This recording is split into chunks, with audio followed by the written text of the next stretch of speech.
Hi everyone, well lovely evening here on the River Avon in Christchurch, and as you can probably see behind me I am at the boatyard, and there of course is the etron. Anyway, reason for picking etron is its towing capacity, which happens to be 1.8 tonnes.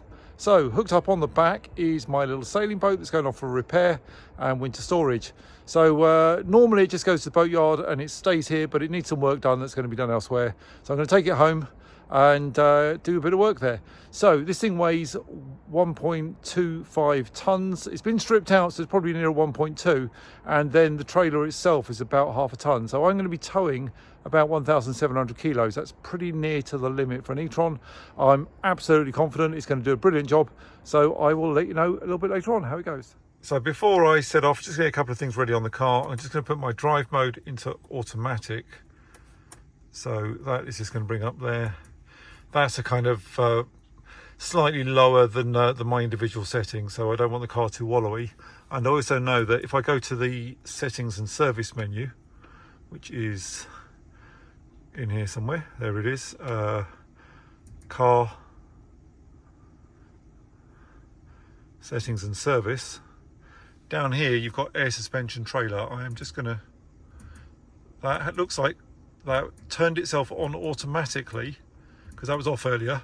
So that automatically turned itself on because it knows I've got a lighting bar plugged in at the back. So let's see how this goes on a drive. I'll let you know what it's like. Loads of roadworks in town. I'm not going to go very far. It's only 2 or 3 miles, but it'll be a mix of roads, so I'll let you know how it goes.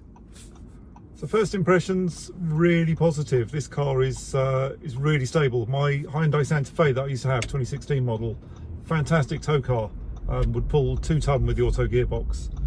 This seems to be a little bit better in terms of the stability. It doesn't wallow quite as much, it doesn't bounce up and down as much, and that's when I brought this boat back from Cornwall to Dorset. So I had a few miles to do that day, but it's doing a good job this time around. So what I think, I only did 2 or 3 miles. This is a great tow car. This is absolutely terrific. You know, power wise, you barely notice the fact that you've got about 1.8 tonne on the back. It does pitch a little bit on the suspension, but it's better than most cars. And the reason for that is it's a very heavy single axle trailer. Normally trailers that way are twin axle, they don't pitch around quite so much. As for efficiency, well, you know, you don't buy an e-tron for efficiency, do you? So it was less. I was getting about 1.5. Short runs around town, it's normally nearer 2. So it was down. I think if you're towing something like a caravan on the motorway, your aerodynamic losses then are enormous. Towing this thing on, you know, down the dual carriageways and the motorways, that would be quite a hard hit. If you're towing it around local roads and not going so fast, you don't get so much with the aerodynamics. Regen wise and everything else, braking, all exactly the same as normal. So everything works just as it would without the trailer on the back. Do like that air suspension setting that comes on automatically. I thought I'd have to choose that.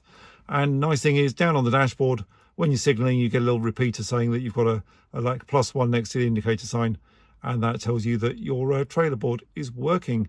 You also get light failures come up for the trailer board on the main dash. So as a tow car, this thing is fantastic. BMW iX, I know that'll tow a lot, and there are a couple of other cars out there with really good tow capacities. But for most people, I think 1.8 tonne is usually enough. That covers a fairly large caravan and most other things. And this Audi does a great job.